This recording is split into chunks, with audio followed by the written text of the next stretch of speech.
Hi all. I know it's the second time today that I'm doing this, but I had somebody message me, and in my conversation with her, she noted that she was one of the millions of people who was a victim of ID fraud, and had an unemployment claim filed on her behalf. And in chatting with that, I realized that there are probably a lot of people who don't realize how simple it was to do that. Because the truth of the matter is, they didn't just find her social security number yesterday, right? Or right before this happened.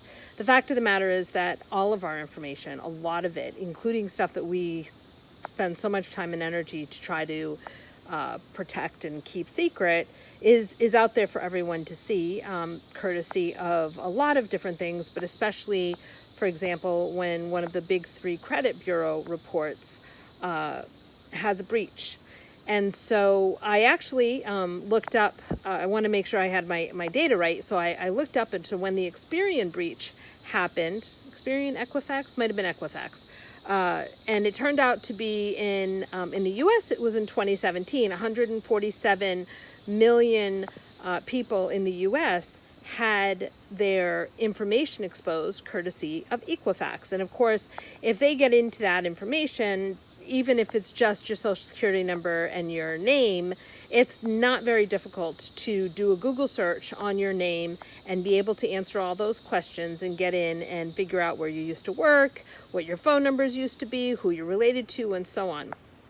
But what I didn't know, because I don't live in South Africa, I live in the U.S., is that South Africa, Equifax had 2 breaches in the last 30 or 40 days for 24 million people and 800,000 businesses. So if you're in South Africa, you need to make sure that you, and I'm not quite sure, in the US we have social security numbers, I'm not quite sure the information to how people get tracked individually. In Europe, each country has their own ID number for citizens. So whatever ID number they're doing, you just need to be doing that. But basically what ends up happening is that information gets stolen and then it gets sat on. And it gets sat on, and then we don't worry about it because there's not been any kind of major fraud. And then we have a situation like the pandemic happened, and everybody gets home and everybody's filing for unemployment, and all the states are trying to get people money as quickly as possible, and they're not necessarily doing their due diligence until too late.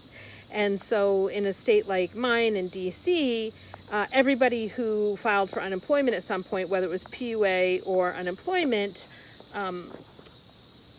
it was all audited. When I had filed unemployment, I qualified for PUA as a self-employed person. I was audited. I was actually audited twice because that's just the way they did that. But they didn't have time at the start of the pandemic to get this done, and so millions and millions, hundreds of millions, and probably billions of dollars were stolen through this way of doing that. Anyway, the information sits around, it hangs out on the dark web, and I hate to tell you how little it's actually worth empirically, individually, until they start going. The value comes in and what they can do with that information. So that is how IDs get stolen, and they get stored until they're ready for something else. What they're looking for, right, is they're looking for places and people who have assets, who they can steal information by taking out additional loans, assume identifications, or whatever the deal is. And then it is a headache and a nightmare moving forward for you to clean that up. So yet another reason to make sure you keep your information on tight. I'm going to start posting my courses at the bottom of this because y'all should be a lot more careful, because statistically 95% of those breaches are because of the human factor, what people do and don't do.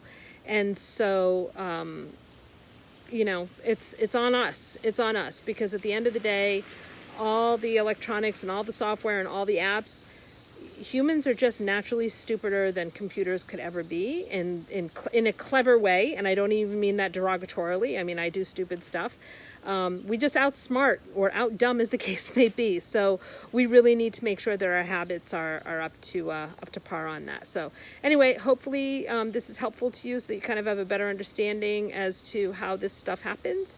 And I will catch you on the next one. Have a great day.